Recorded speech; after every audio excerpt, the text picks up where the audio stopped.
será que esse brasileiro fez que criou a cadeira de sustentabilidade da ONU? E uma das coisas que eu tenho de informação que eu não sei se é verídica ou não, e que eu vou ver se você consegue servir como um instrumento para me ajudar nessa charada, eu tenho uma bagagem de informação que a Rio+20 foi uma iniciativa que iniciou nesse núcleo de Porto Alegre, na época ainda com o Lutz, se eu estiver correta, e que daí, quando se pensou numa articulação mundial sobre sustentabilidade e tal, a história que chegou para mim é que disseram assim, tá, mas ninguém vai querer vir aqui pro sul do Brasil, então a gente pode fazer lá no Rio de Janeiro, e daí desse movimento foi crescendo e foi daí que nasceu a Rio+20. E eu sei que da Rio+20, sim, derivou uma série de ações que criou a primeira cadeira de sustentabilidade da ONU, até hoje senta no Rio de Janeiro, né, na COP-RJ. Então, você sabe me trazer um pouquinho dessa bagagem, contar um pouquinho desse nosso quintal, para anfitriar quem não está por dentro de todo esse cenário que a gente tem tão forte e tão articulado. Bom, é um prazer contribuir nesse sentido. É importante dizer, para localizar as pessoas no mundo, que a Agapan não é só a primeira entidade ambientalista brasileira, mas é uma das primeiras do mundo. E que, inclusive, as entidades ambientalistas que as pessoas conhecem são mais novas que a Agapan, como a Greenpeace, como o Friends of the Earth,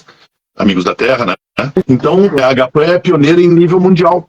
E também é bom, porque as pessoas confundem um pouco, dizer que antes existiam muitas, há séculos, inclusive, entidades conservacionistas, que nada mais eram do que entidades que lutavam para conservar algumas florestas, alguns parques e tal. Isso existia. O movimento ambientalista ele se caracteriza por uma visão muito mais ampla, que é questionar a forma de se desenvolver humana, questionar o processo humano no planeta e o desenvolvimento humano, além de, obviamente, preservar as áreas naturais. Então, esse ambientalismo surgiu há 52 anos. Essa é a verdade, que é com a idade da Agapan. E não é a troco de nada, por exemplo, a própria agroecologia na Agapan, porque o Lutzenberger foi o primeiro presidente, ele saiu de uma empresa multinacional de agrotóxicos e se demitiu e voltou para o Brasil, que é Porto Alegre, que era a cidade dele, e encontrou um movimento nascendo de vários professores universitários, etc., no qual ele acabou virando o primeiro presidente. E também lembrar, coisas que muita gente não sabe, não tem obrigação de saber, né, que a Agapan, em lutas internacionais, lutas nacionais, a Agapan fez uma luta exclusiva que gerou, por exemplo, o Parque Fernando Noronha. O arquipélago virou parque por uma luta da Agapan. Ele também teve o seu primeiro plano de manejo, que foi o primeiro parque com plano de manejo nacional, manejo sustentável do parque, né? Luta da Agapan. A luta da Amazônia, se vocês olharem, que eu recomendo, tem no YouTube, A Década da Destruição, que é um documentário feito pela BBC de Londres, onde ela veio e filmou, levou o Lutzenberger até a Amazônia, ele falou um monte de previsões, estavam colonizando, era a Transamazônica que estava sendo aberta e tal, começando, e ele fez previsões que todo mundo chamou de catastróficas, né?